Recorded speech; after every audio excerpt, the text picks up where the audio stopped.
El 16 de octubre de 1984, la tranquila aldea de La Bouche-sur-Boulogne, en la región de los Bobos franceses, se vio sacudida por un crimen que, décadas después, sigue representando uno de los enigmas más escalofriantes de la historia criminal francesa. El cuerpo sin vida de Gregory Villemin, de apenas 4 años, fue hallado flotando en las frías aguas del río Boulogne. Sus manos y pies estaban atados con un cordaje firme, un símbolo de sometimiento absoluto, su frágil cuerpo meciéndose en la corriente como un recordatorio atroz de que una presencia ominosa acechaba a su familia.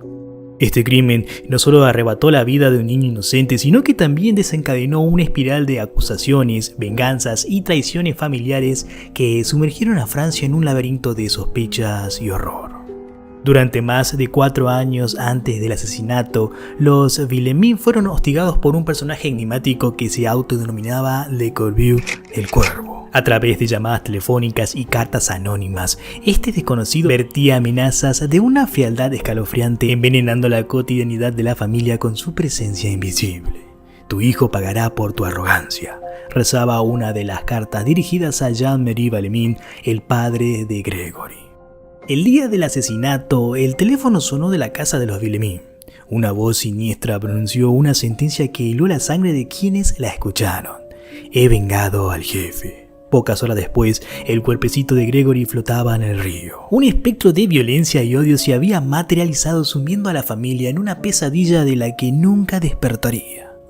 Las primeras indagaciones condujeron a la policía hasta Bernard Laroche, primo de Jean-Marie Villemin. La clave de esta acusación provino de Muriel Bollet, cuñada de Laroche, quien declaró que lo había visto con Gregory el día del crimen. La evidencia circunstancial fue suficiente para su detención en noviembre de 1984, pero el caso dio un giro desconcertante. Días después, Muriel Bollet se retractó, alegando que su testimonio había sido obtenido bajo coacción policial. Sin pruebas concluyentes, Laroche fue liberado. Sin embargo, Jean-Marie Villemin, convencido de su culpabilidad, tomó la justicia en sus propias manos. El 29 de marzo de 1985, le disparó a quemarropas frente a las cámaras de televisión. Su acto, a la vez de venganza y desesperación, lo condujo directamente a la cárcel. El caso adquirió un carácter aún más macabro cuando, en 1985, Christine Villemin, la madre de Gregory, fue imputada por el asesinato de su hijo. Peritos en grafología aseguraron que su escritura era compatible con las cartas del Cuervo. La prensa, hambrienta de un culpable, la demonizó como una madre despiadada capaz de asesinar a su propio hijo. Christine fue arrestada y expuesta ante la opinión pública como un monstruo de una tragedia familiar. Sin embargo, el peso de la evidencia era insostenible.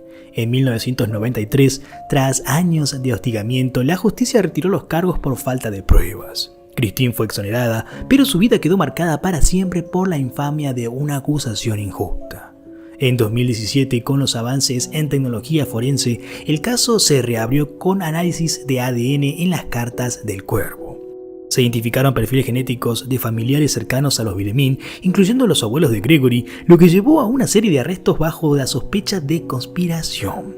Sin embargo, la justicia volvió a tropezar con el enigma.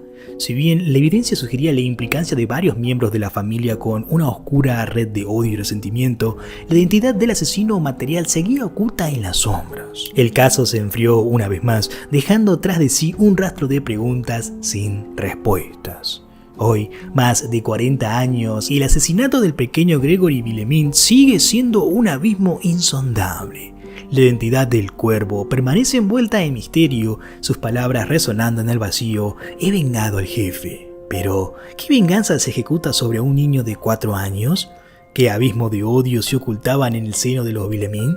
Tal vez la verdad se halle sumergida en las turbias aguas del Boulogne, donde el frágil cuerpo de Gregory flotó en una tarde maldita, atrapado en un enigma que el tiempo se niega a revelar.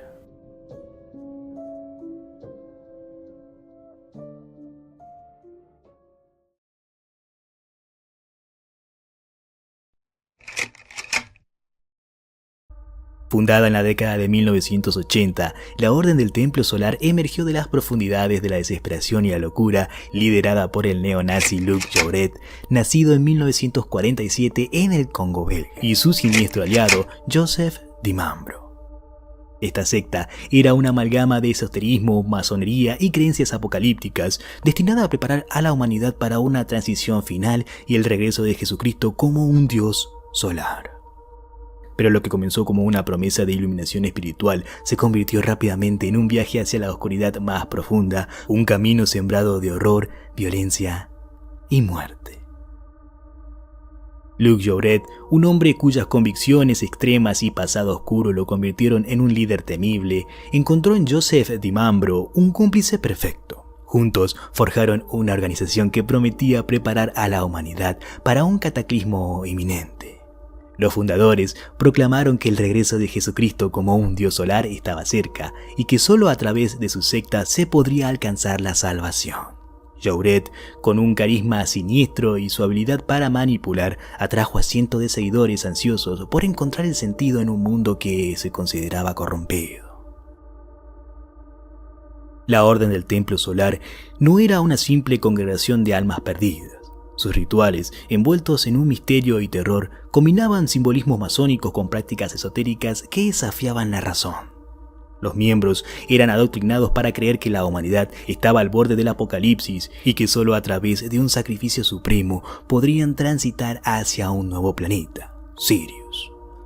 Esta creencia, aunque absurda, resonaba en las mentes perturbadoras de aquellos que buscaban desesperadamente un propósito. El apogeo del horror llegó en octubre de 1994. La secta, que entonces contaba con cerca de 500 miembros, había crecido en influencia y desesperación. El 1 de octubre de ese año, un acto de barbarie inconcebible fue perpetuado cuando un bebé de tan solo 3 meses fue ejecutado con una estaca de madera. Los líderes de la secta proclamaron que el niño era el anticristo y que su muerte era necesaria para la transición que predicaban. Este acto de horror puro fue solo el inicio de una cadena de eventos aún más siniestros. 3 días después, los líderes de la Orden del Templo Solar escenificaron una última cena, una parodia macabra del banquete de despedida de Jesucristo. La atmósfera estaba cargada de un terror palpable, una calma inquietante antes de la tormenta de violencia que seguiría. El 5 de octubre, el apocalipsis que habían anunciado se desató con brutalidad. La noche del 5 de octubre de 1994 será recordada como uno de los eventos más oscuros en la historia de las sectas modernas. Los líderes de la orden ejecutaron un plan que llevó a la muerte de 48 personas de las maneras más horrendas. Drogados, envenenados, tiroteados y finalmente carbonizados, los cuerpos de los seguidores fueron encontrados en un escenario de pesadilla. La violencia y la desesperación de esa noche resonaron en todo el mundo, dejando una marca indeleble de horror y tragedia.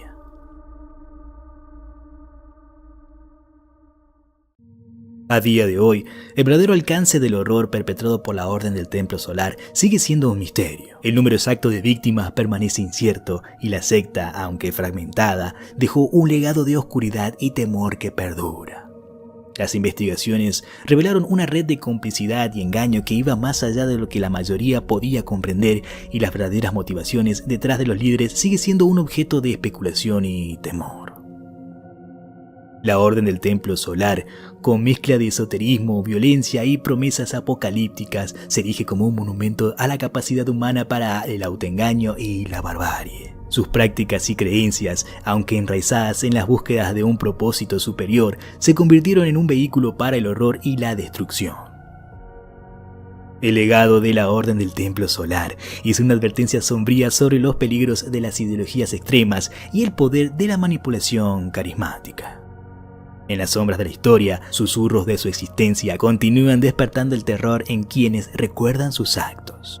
La oscuridad que la secta desató no puede ser contenida ni olvidada y sigue siendo un recordatorio escalofriante de hasta dónde puede llegar la mente humana en búsqueda de sentido, incluso si ese sentido conduce a la más profunda desesperación y muerte.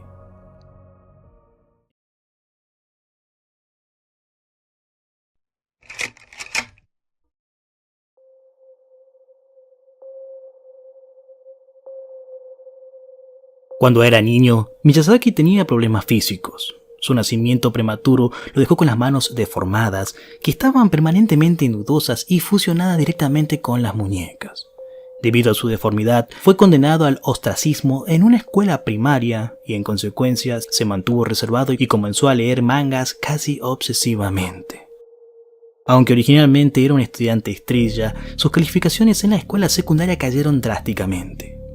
En el lugar de estudiar inglés y convertirse en maestro como originalmente pretendía, asistió a un colegio universitario local y estudió para convertirse en técnico fotográfico. Altamente sexuado, pasó a la pornografía infantil y, según los informes, recopiló miles de videos, así como animes japoneses o películas de acción en vivo basadas en anime. Aparentemente fue influenciado por las películas de terror, especialmente la serie de películas Guinea Pig, y se especula que el segundo film de esta serie se convirtió en un modelo para uno de sus asesinatos. Después de la universidad, la vida de Miyazaki se volvió aún más caótica. Se las arregló para conseguir un trabajo en la casa de un amigo de sus padres, pero los hábitos lascivos de Miyazaki aumentaron. Su hermana biológica atrapó a Miyazaki mirándola mientras se duchaba. Cuando fue reprendido, Miyazaki incluso la atacó. También agredió a su madre, quien lo regañó. Miyazaki agarró a su primera víctima, Mari Kono, de 4 años, el 22 de agosto de 1988. La llevó a un parque, la fotografió y la estranguló. Luego la desvistió y dejó atrás su cuerpo desnudo mientras se llevaba la ropa con él, que también fotografió. Por aquel entonces contaba con 26 años y planeó otro secuestro que hizo realidad en octubre. Conduciendo, vio a Masami Yoshizawa, de 7 años de edad, caminando sola. Fue fácil persuadir a la niña para que subiera a su automóvil y la llevó a un lugar cercano al de su primer asesinato. De hecho, donde aún yacían los huesos sin descubrir de la primera víctima. Esta vez, después de estrangular a su víctima, Miyazaki tuvo contacto sexual y una vez más se alejó con su ropa. El 12 de diciembre, Miyazaki asesinó a otra niña de 4 años, Erika Namba. Una vez más, la convenció de subirse a su auto. Él la fotografió antes de matarla y casi lo atrapan, pero logró escapar. Mantuvo un perfil bajo durante los siguientes meses antes de llevarse a su última víctima. Mientras tanto, se encontró el cadáver de Eric y los testigos descubrieron el automóvil que habían visto en la zona. La policía también supo que cada una de las familias de las 3 niñas había recibido extrañas llamadas telefónicas. Siempre, la persona que llamaba permanecía en silencio. Durante el día, Miyazaki era un empleado obediente, callado y de buenos modales. Aterrorizó a las familias de sus víctimas, enviándole cartas recordando en detalle gráfico, aunque mecánico, lo que le había hecho a sus hijas. A la familia de Erika, Miyazaki envió una postal morbosa ensamblada con palabras recortadas de revistas, deletreando Erika, resfriado, tos, garganta, descanso, muerte. Permitió que el cadáver de su primera víctima, Mari Kono, se descompusiera en las colinas cercanas a su casa. Luego les cortó las manos y los pies, que guardó en su armario y que fueron recuperadas tras su arresto. Carbonizó los huesos restantes en su horno, los molió hasta convertirlos en polvo y los envió a su familia en una caja junto con varios de sus dientes, fotos de su ropa y una postal que decía Mari, huesos, cremados, investigar, probar. La policía se enteró de que la cámara utilizada para las fotos era una herramienta común en las imprentas y de hecho Miyazaki trabajaba en este oficio. Los investigadores se estaban acercando, pero no lo identificaron antes de que volviera a atacar.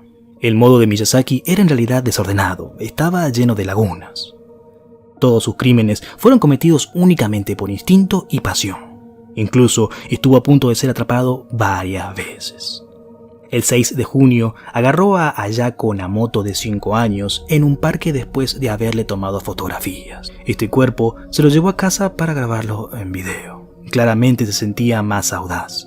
Luego desmembró el cadáver, consumió un poco de su carne y arrojó los restos a un cementerio.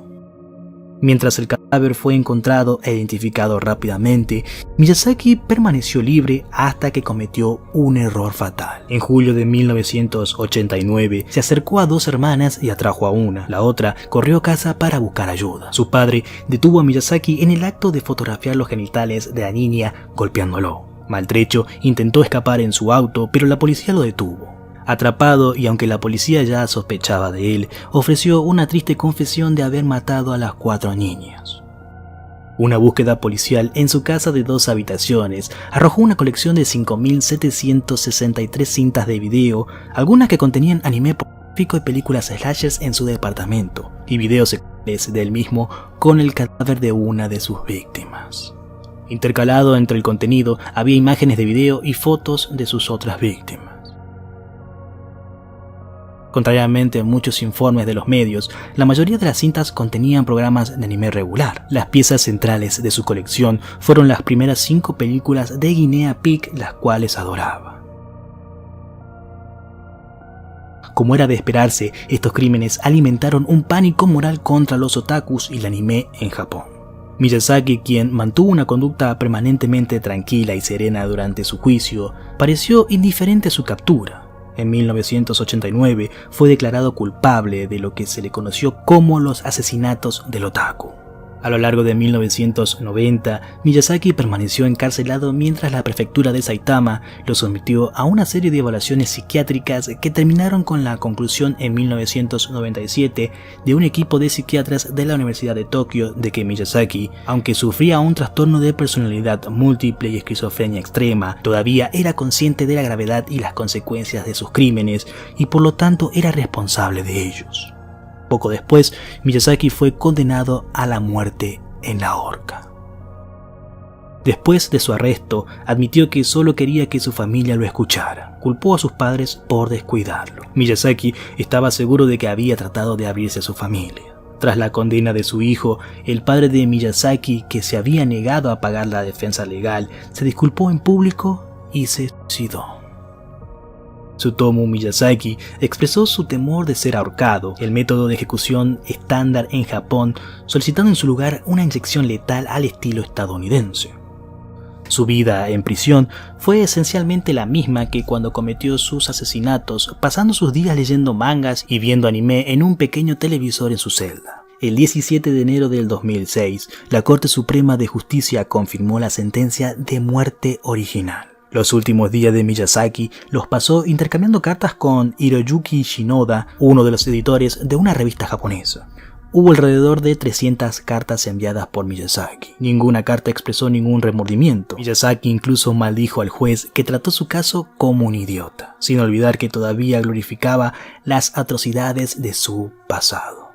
Después de 20 años preso, finalmente, un 17 de junio del 2008, Miyazaki fue castigado por sus acciones. Y bien, mis queridos amigos, ¿qué les pareció? ¿Les gustaría que retomemos esta sección? Por favor, déjenme en los comentarios quién sería nuestro siguiente asesino. Si el video te gustó, por favor dale un pulgar arriba y compártelo con un amigo. En la caja de comentarios estarán mis redes sociales y el link de Discord para que te unas a nuestro servidor. Si es la primera vez que ves un video mío, por favor suscríbete y dale a la campanita para que te avise cuando suba un video nuevo. Mi nombre es Don T y te deseo muy buenas noches.